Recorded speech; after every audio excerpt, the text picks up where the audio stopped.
gear this up. If you recall, in JFAC on Tuesday, there was some money that was discovered being moved from from different departments in big chunks being moved to the executive office, to the governor's office, and there was no record of it. There was no identifying marks as to why this happened, and nobody told the legislature about it. Nobody told JFAC or any legislators about it. So they were kind of in the dark as to why these things were happening.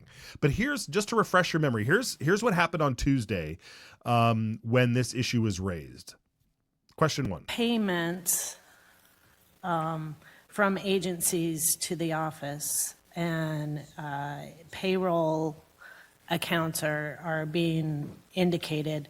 On insurance, $50,000. Can you tell me what staffers were reimbursed and what exactly was done?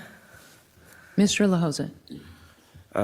Madam Chair, Representative, thank you for the question. I don't have those specific expenditure reports in front of me, but we can get that information to you, absolutely.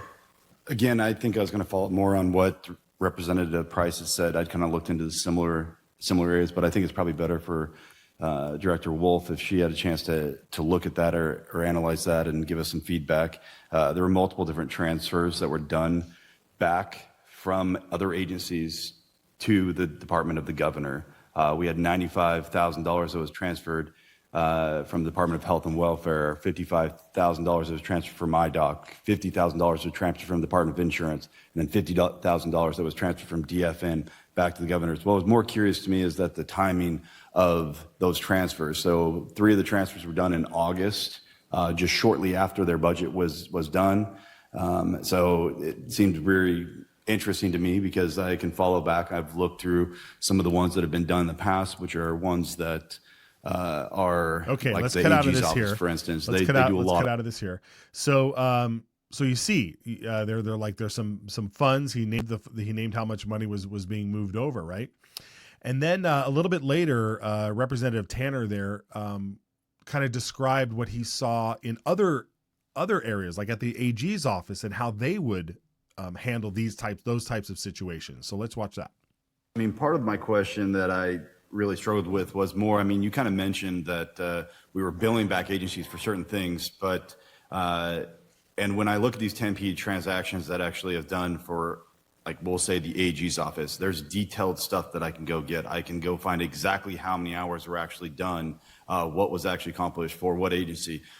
Within these, they're just straight transfers, and they're done at the beginning of a budget year. It seems odd that we're paying in 1 month right up front this large, it looks more like we're just actually paying the governor's staff salaries versus actually doing reimbursement on specific work.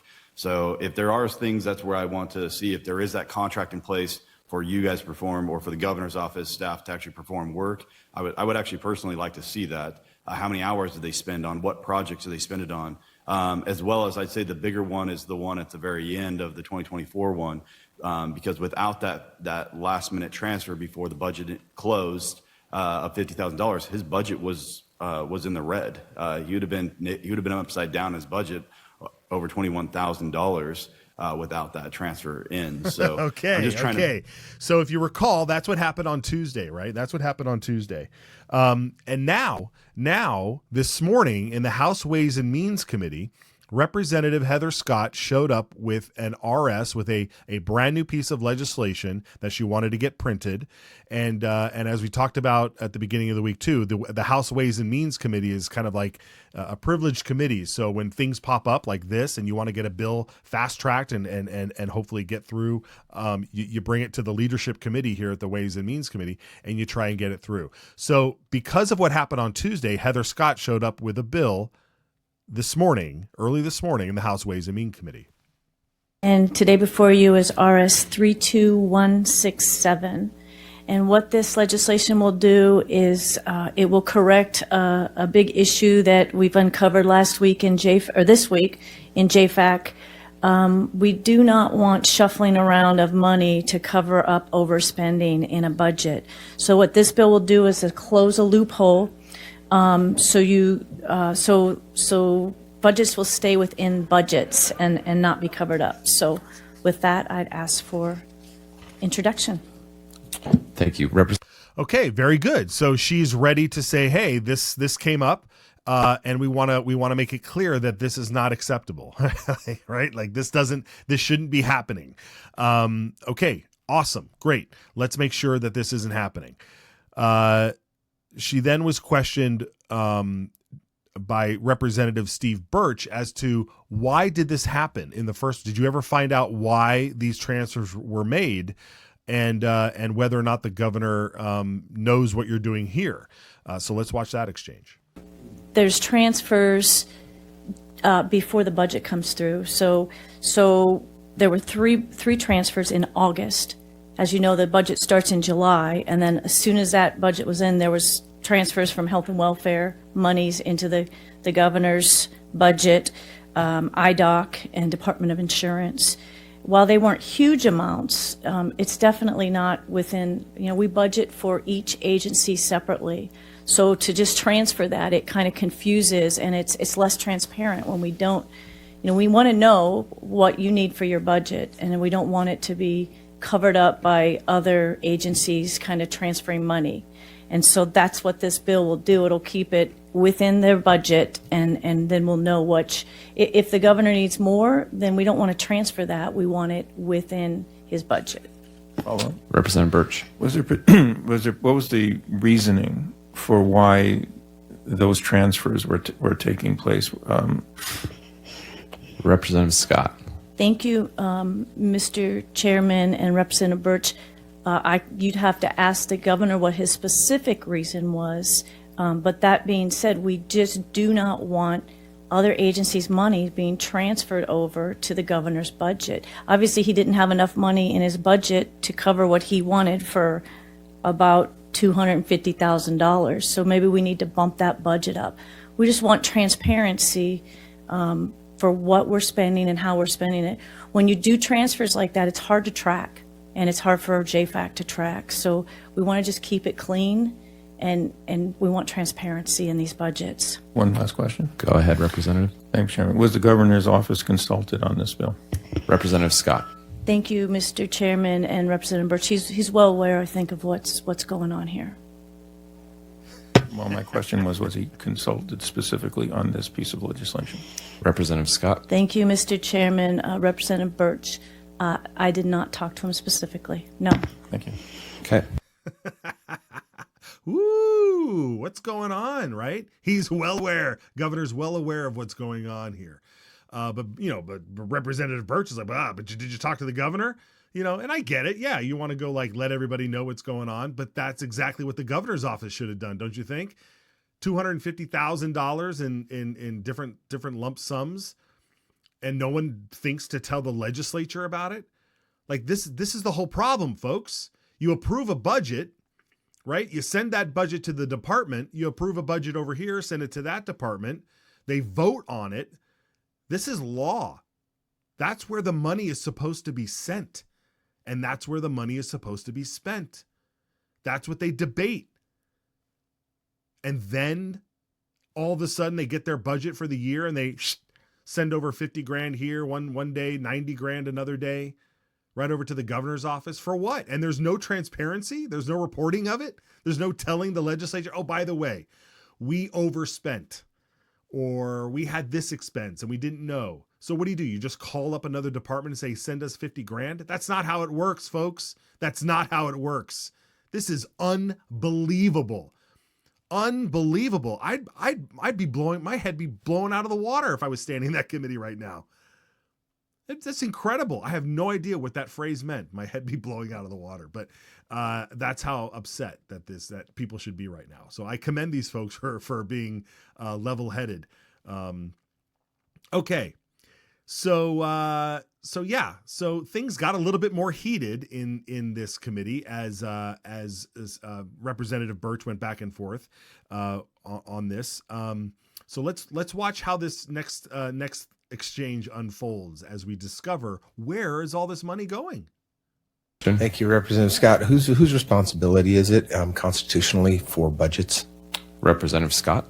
Thank you, Mr. Chairman. Representative Monks, it is a legislature. We need to track it. We're only here 3 months, and so we want to make it as clean and clear as possible so we know what's going on and things aren't kind of happening behind the scenes.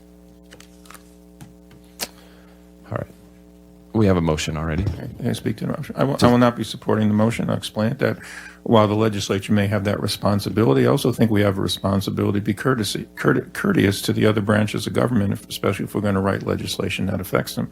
I don't see any problem with consulting with any other branch of government to find out we want to change this about how you do things. Why not talk to them? I just think that we should be a little more cooperative as opposed to combative, which I could see this being viewed as a hostile piece of legislation. So I will not be supporting the motion. Okay, thank you. Any further discussion? Pause. We're pausing it right here. Okay. We're pausing it right here.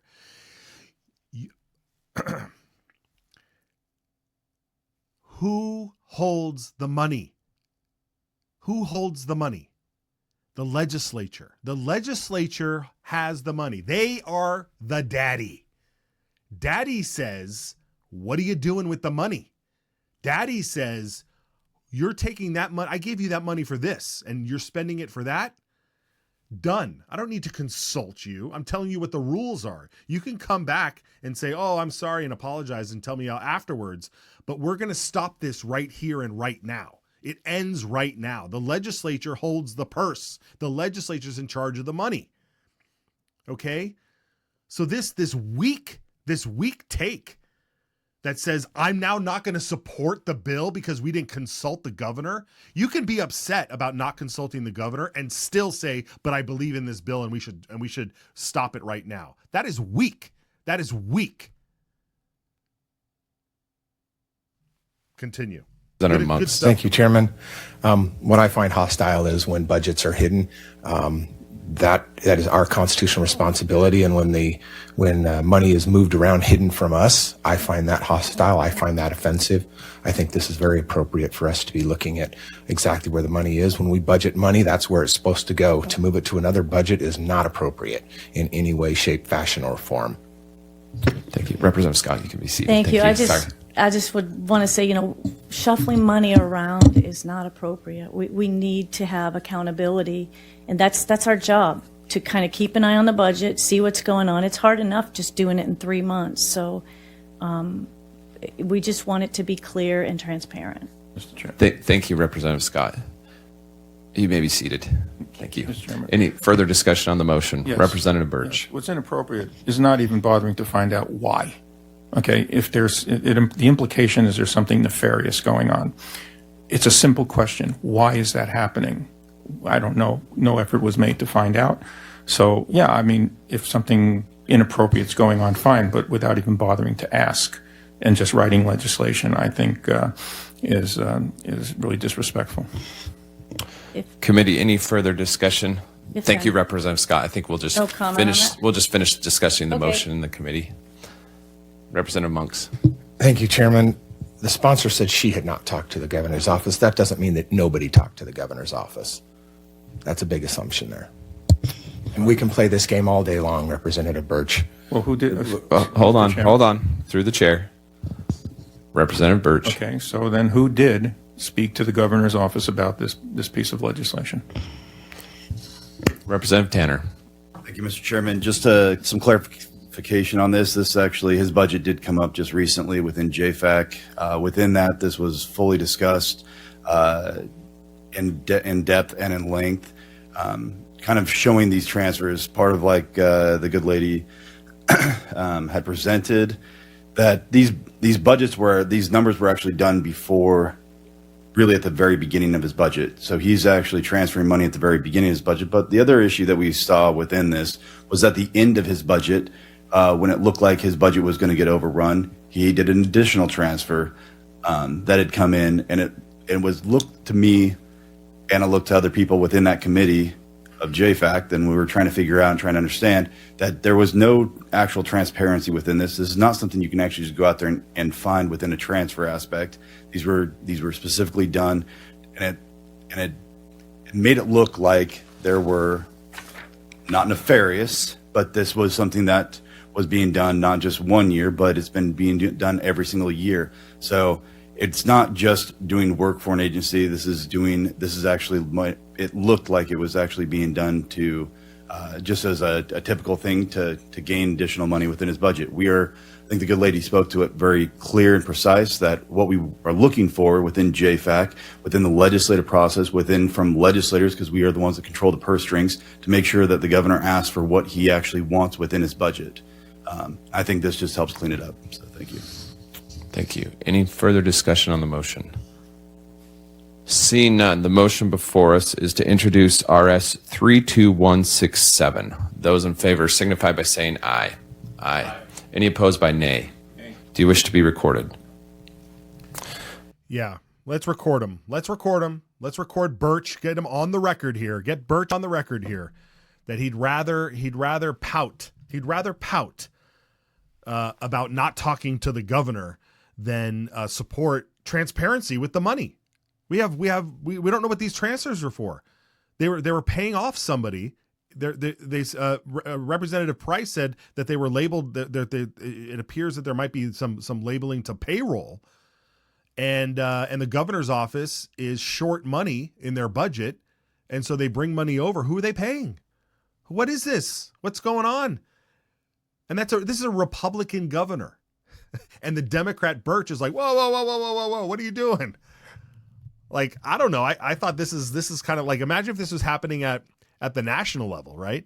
If there was mysterious money being sent from one division to Trump's executive office, and I mean, the Democrats would be all over it. Maxine Waters would be pounding on the door going, "Who let me in? Let me in. Who are you?" You guys see that clip? Oh my goodness. This is what's going on, folks, man. This is not okay. This is not okay. So at least they're dealing with it legislatively. But we need to get some answers. So we need to get some answers. And we're going to find out. We're going to try and find out what those answers are. We're going to try and find out. Okay, folks. I believe that was the end of that exchange. Yeah, the bill got printed, so we can all read it now and find out what the objections are to finding out, like, just saying, what are you doing with this money? What are you doing with this money? Yeah, this is thank you, Cindy there. This is exactly why audits should be made. Yeah, I mean, this is what's going on. And this is what JFAC does. Representative Tanner in one of the various clips there had talked about how, I mean, over the summer, right? When the budgets are printed, Representative Scott had another bill this morning that she got printed where they wanted to have the governor's budget earlier. So that they could go over it. They get all the other budgets on they get all the other budgets that they can review at a certain point in time, but the governor's is held up much later, so they want it earlier as well with all the other ones. Anyway, that aside, Representative Tanner just talked about how he's like he prints out all the budgets. He goes line by line by line. Like, the guy is like, I mean, just to talk to him, the guy walks into these departments, like Department of Health, the Department of Transportation, and everybody like sits up like, oh no, what is Josh Tanner doing here? What's a legislator doing here? Well, a legislator's there to look at your money, figure out what you're doing with all the money. You say you're hiring 15 employees, you need 15 employees in this department, and then Representative Tanner walks in and there's only 5 people working. Well, where's the other 10? Right? Oh, we couldn't hire them. Well, what do you need the money for? Anyway, this is the whole point, folks. This is the whole deal. So all this money, right? And then we're trying to like talk about taxes here and taxes there, and meanwhile, you got $250,000, unaccounted for. All right, I'm going off on a tangent here.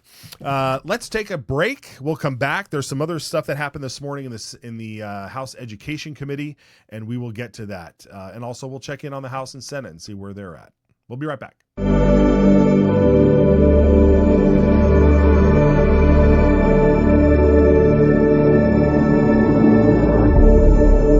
That's exactly what happened. You want to pull the tape? You can pull the tape because we now got video.